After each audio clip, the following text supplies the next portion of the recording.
Hi guys, welcome back. Today I'm sharing with you how to make these Tunisian pastry called Kâak Warka, stuffed with almond paste and rose water.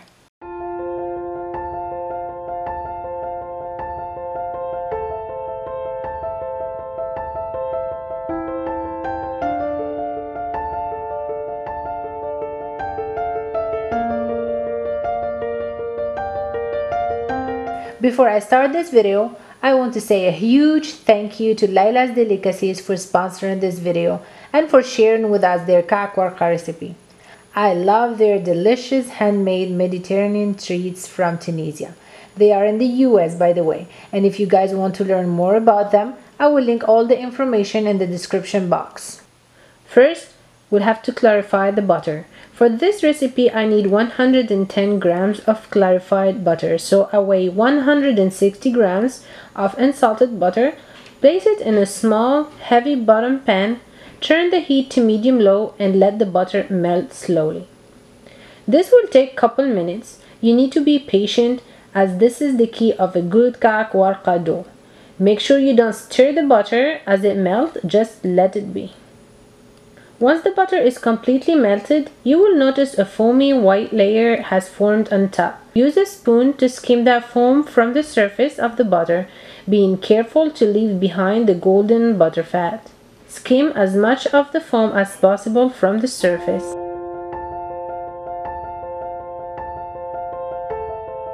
Then pour the melted butter into a mason jar. You only want to pour the butter fat.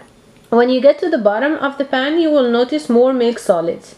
Do not pour those, just stop when you run out of the butter fat and only the solids remain. This recipe called for a special flour, a Kâak Warka flour, but this flour is only available in Tunisia if I'm not mistaken. So we will make our own by adding a little bit of salt and a generous half tablespoon of white food coloring to the flour. As usual, all the ingredients and the exact measurement will be listed down below the video in the description box. Sift the flour. Sifting is a process that breaks up any lumps in the flour and aerate it at the same time. Sifted flour, which is much lighter than unsifted flour, is easier to mix into other ingredients. Add the clarified butter to the flour and blend together with your fingertips.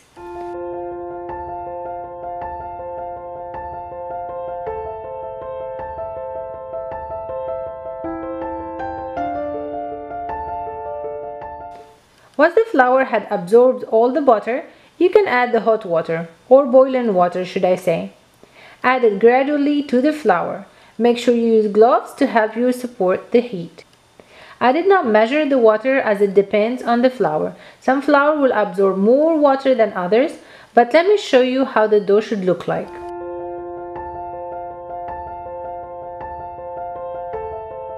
The dough needs to be really soft. You will have to knead the dough for 30 minutes in total. So first start by kneading the pastry dough in the bowl until you feel that the pastry is a bit firm, and then turn out the pastry onto the kitchen surface.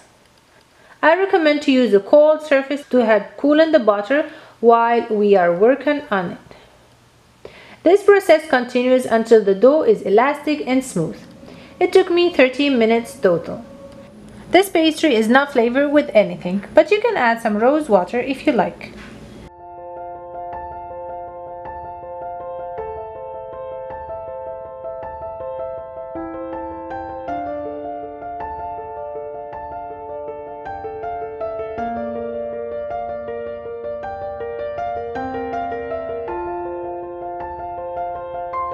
Wrap it in a plastic wrap and let it chill in the fridge for at least 4 hours or up to 12 hours.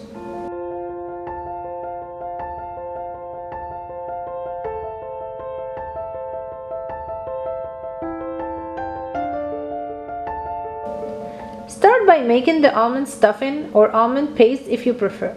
In a medium bowl, mix both powdered sugar and almond flour. Do this with a whisk or wood spoon to distribute the sugar well. Here I'm using a blanched almond flour. I will link it down below the video for you.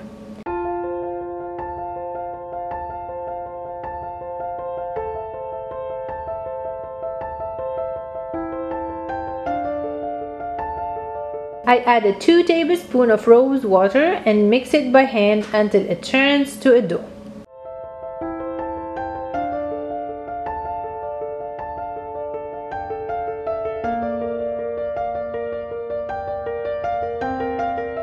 Squeeze a small handful. If it does hold together, then it's perfect. Roll the almond paste into a sausage shape. This will make it easier for you when you will shape the cookies later on.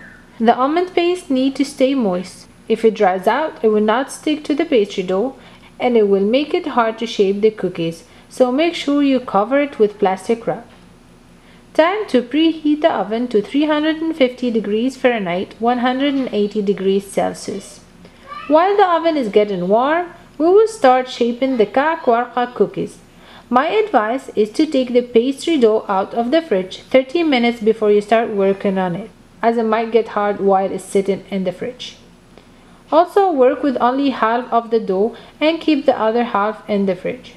Roll the pastry as thin as possible on the worktop. This is very important so the Kâak Warka won't be too thick. I recommend to work on a flat worktop to avoid any marks on the dough. It needs to be smooth and nice.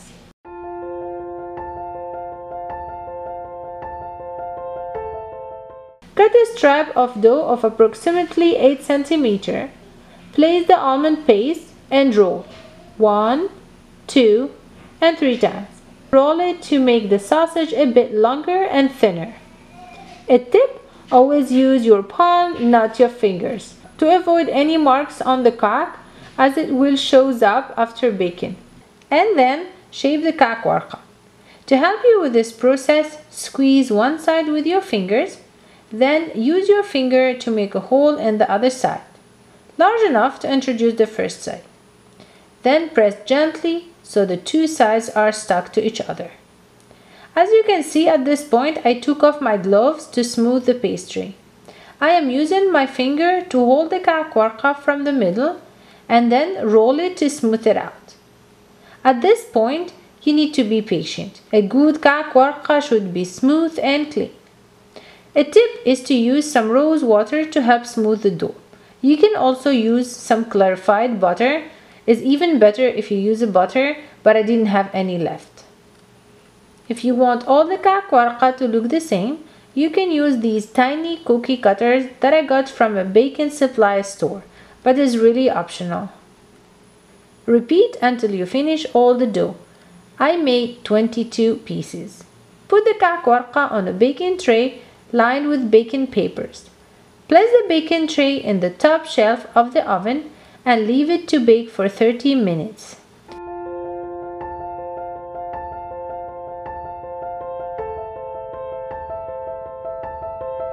The cookies should not change their color. They have to remain as white as possible. As you can see in the video, the cookies are baked but still white. I want to thank LAYLA'S Delicacies one more time for sponsoring this video. As I promised, all the information will be in the description box. Thank you for watching this video. If you like it, don't forget to give it a thumbs up and see you in the next video.